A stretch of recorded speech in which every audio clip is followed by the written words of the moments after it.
Maths के पोल verification का आज यह प्रश्न जो आप देख पा रहे स्क्रीन पर, यह भिन्न का प्रश्न कहें, फ्रैक्शन का, या परसेंटेज का क्वेश्चन कहें, या इसको रेशियो का क्वेश्चन कहें, ये सब कुछ एक ही तरह से रिलेट करता है। जहाँ जहाँ किसी नंबर को डिवाइड अगर हम फ्रैक्शन के फॉर्म में करते हैं तो मान के चला करिए कि उसका हम डिवीजन परसेंटेज के फॉर्म में भी कर सकते हैं, रेशियो के फॉर्म में भी कर सकते हैं।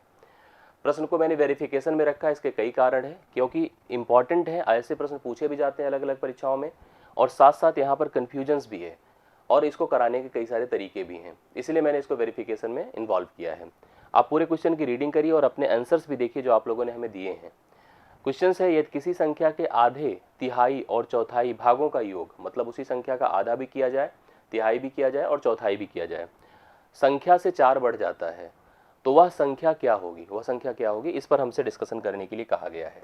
तो आप सबसे पहले मान के चलिए कोई संख्या जनरली अगर हम एक सोचें, इसका आधा करें, इसका तिहाई करें और इसका चौथाई करें, कुछ इस प्रकार से यहाँ पर नंबर 3 हो गए, मतलब 3 भाग इसके इसी संख्या के सोचे गए।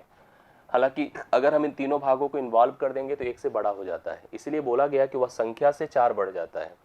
जैसे अगर हम इन तीनों भागों का एडिशन करेंगे, तीनों भागों का अगर हम एडिशन करते हैं तो यह भाग जो है ना 1 से 4 ज़्यादा हो जाता है। 1 से क्या हो जाता है, 4 ज़्यादा।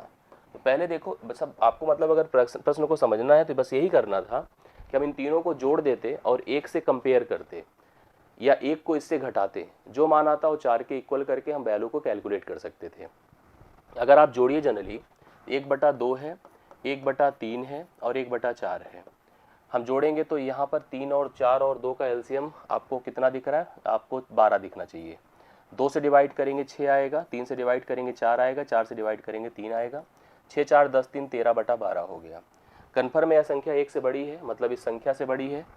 कितनी बड़ी है इसका डिफरेंस अगर आपको करना है तो आप 1 घटाएंगे, मतलब इससे 1 घटाएंगे तो 1/12 आएगा। कैसे, आप समझ रहे होंगे ना, 13/12 से अगर मैं 1/1 मतलब 1 सिंपली घटाता हूँ तो 12 घट करके 1/12 हो जाता है। इसमें डिफरेंस करके आप निकाल सकते हैं।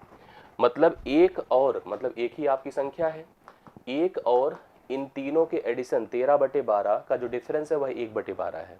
अब इस 1/12 का मान कितना है बताओ, इसने लिखा 4 है, क्योंकि 4 ज़्यादा है और इतना ही ज़्यादा था फ्रैक्शन में, तो वैल्यू जो 1 होगी 12 चौके 48 होगी। इस प्रश्न का उत्तर 48 होना चाहिए, जो कि है नहीं, और ए ननाबदीज में जाएगा इसका आंसर, जिसका उत्तर दिया है 32% लोगों ने। मतलब अगर आप सोचो तो 32% ही सही उत्तर दे पाए हैं, तो 68% लोगों ने गलत आंसर दिया है, और उसमें भी सबसे ज़्यादा दिए हैं 24 को लोगों ने दिया है, प्रेफर किया है।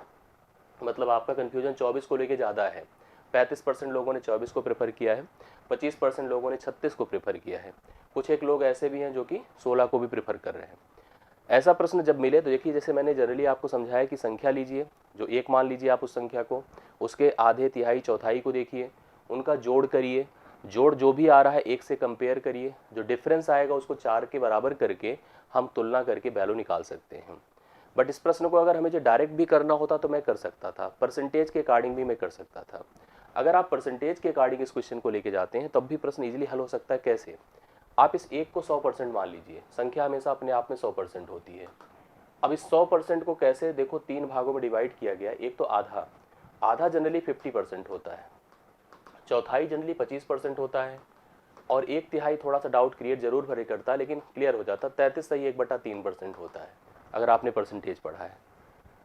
50 25 75 होता है, 75 में अगर हम 30 जोड़ते हैं, सबसे पहले 33 सही 1/3 है, तो आप देखिए कितना हो जाएगा। अगर मैं 75 में 30 जोड़ता हूँ तो 75 20 कितना होता है, 100, और 30 जोड़ने पर 105, 108 सही 1/3 होगा, 108 सही 1/3 होगा। मतलब 100 से कितना ज़्यादा, 8 सही 1/3 परसेंटेज। 8 सही 1/3 का मान 4 है, 100% निकालिए तब भी वैल्यू आ जाएगी। मैंने कहा ना परसेंटेज से भी किया जा सकता है। 100 से ऊपर हो रहा है, 108 से 1/3 परसेंटेज हो रहा है, तो 8 से 1/3 को आप फ्रैक्शंस में लेकर के वैल्यू कैलकुलेट कर सकते हैं, भिन्न बना करके भी कर सकते हैं, तो प्रत्येक से आप चीज़ें कैलकुलेट कर सकते हैं। इसके साथ साथ मैं इस प्रश्न को जब मैं आपको क्लास में कराता हूँ तो हमेशा कोशिश करता हूँ कि ऑप्शन का भी सहारा आप ले सकते हैं। ऑप्शन का सहारा देखो कैसे लिया जाएगा, मैं आपको समझाता हूँ। संख्या के जो 3 टुकड़े किए गए, आधा, तिहाई और चौथाई, तो ये कन्फर्म है कि आधा, तिहाई और चौथाई है, तो संख्या जो होगी वो 2 3 और 4 प्रत्येक से कटेगी। मतलब उसे 2 से भी कटना होगा, 3 से भी कटना होगा, 4 से भी कटना होगा, या ऐसे कह दीजिए 4 से कटना होगा और 3 से कटना होगा, जो नीचे के मान है, क्योंकि जो 4 से कटेगा वो कन्फर्म है 3 से कटेगा। 16 सोचो कि क्या 3 से कटेगा, नहीं, तो इसको यहीं से खत्म कर देते। 24 ऑप्शन लिया जा सकता था क्योंकि यह 4 से भी कट रहा है, 3 से भी कट रहा है, लेकिन अगर हम 24 को लेकर चलते, आप सोचिए 24 का आधा करते तो 12 आता, 24 का 1/3 करते तो 8 आता, और 1/4 करते तो 4, देखो आधा किया तो 12 आया, तिहाई किया तो 8 आया, और चौथाई करेंगे मतलब 4 से भाग करेंगे तो 6 आएगा। 12 8 20 से 26, 26 आया, और संख्या 24 से तो कितना ज़्यादा है, 2 ज़्यादा है, तो ये काम नहीं आएगा, मतलब इसको छोड़ दीजिए। 36 भी प्रेफर किया जा सकता था, लेकिन 36 को भी सोच कर देखिए, 36 को सोच कर देखिए, तो आधा करेंगे तो 18 होगा, तिहाई करेंगे तो 12 होगा, और चौथाई करेंगे तो 9 होगा। 18 12 30 9 39 हो रहा है, 36 से 3 ज़्यादा है, जबकि हमको 4 ज़्यादा सोचना है, क्योंकि लिखा देखो 4 बढ़ जाता है। अब ले दे करके ऑप्शन इसमें तो कोई दिया नहीं था, लेकिन हम जिसको उत्तर में लाए हैं क्या वो हमारे काम का है, थोड़ा सा वेरीफाई भी कर लीजिए तो कन्फर्म हो जाएगा। 48 का आधा 24 होता है, तिहाई आपका 16 होगा, और चौथाई आपका 12 होगा। 24 16 40, 40 और 10 50 2 52 हो गया, 52 हो रहा है।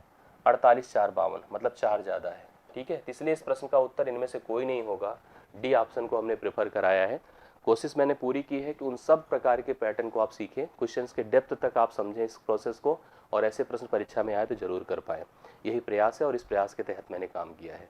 तो कहने का सेंस है कि प्रश्न लिखने में लाइंस छोटी हैं, लेकिन कहीं ना कहीं कंफ्यूज लोगों को कर रही हैं, इसलिए मैंने इसको प्रायोरिटी में रखा है, और ऐसे प्रश्नों को मैं आपको वेरिफिकेशन में रख करके इसका सलूशन दे रहा हूँ। प्रतिदिन का पोल वेरिफिकेशन, प्रतिदिन के पोल में पार्टिसिपेशंस, ये दोनों बहुत आवश्यक है अगर आप किसी भी प्रतियोगी परीक्षा की तैयारी कर रहे हैं। मैं आप सभी को हमेशा ये निर्देशित करता हूँ कि आप सभी लोग ऐसी हर एक्टिविटी में जो मैथ से रिलेटेड हो, जो और विषयों से भी रिलेटेड हो, उसमें इन्वॉल्व रहिए। ये आपके काम आता है, क्योंकि अंततः हमें आंसर ही करना है एग्जाम में, ऐसे ही प्रश्न हमें फेस करने हैं, और फेस करके हम कहाँ गलती करते हैं, किस प्रकार की गलती करते हैं, उसका सही रिस्पॉन्स क्या होगा, ये तभी समझ में आएगा जब ऐसे हम पार्टिसिपेशंस दिखाएंगे। मैं आप सभी को फिर इनवाइट करूंगा कि आप उस पोल वेरिफिकेशन के लिए और पोल में पार्टिसिपेशंस के लिए प्रतिदिन जो हमारे डिस्क्रिप्शन में दिया गया टेलीग्राम ग्रुप है मैथ्स का, उसको ज़रूर ज्वाइन करें। उसमें आप जुड़े रहें, क्वेश्चंस देते रहें और आंसर देते रहें, क्वेश्चन को प्रॉपर पढ़ के तुक्का कभी ना लगाएं। और साथ साथ अगर आप जो है क्वेश्चन करें हैं, आंसर आपका जो भी गलत सही रहा है, आप वेरिफिकेशन देखिए, अगर वो प्रश्न लाया जा रहा है तो आपके हमेशा काम आएगा। और फाइनली अच्छा लगा तो वीडियो को लाइक भी करें, अपने फीडबैक और सुझाव कमेंट के माध्यम से देते रहें। आपने इस प्रश्न का उत्तर क्या दिया है, क्या गलती आपसे हो गई, आप जरूर हमें कमेंट में साझा करा करेंगे, जिससे कि मैं आगे के लिए आपके लिए और बेहतर प्लानिंग कर सकूंगा। आज के लिए धन्यवाद, थैंक यू सो मच।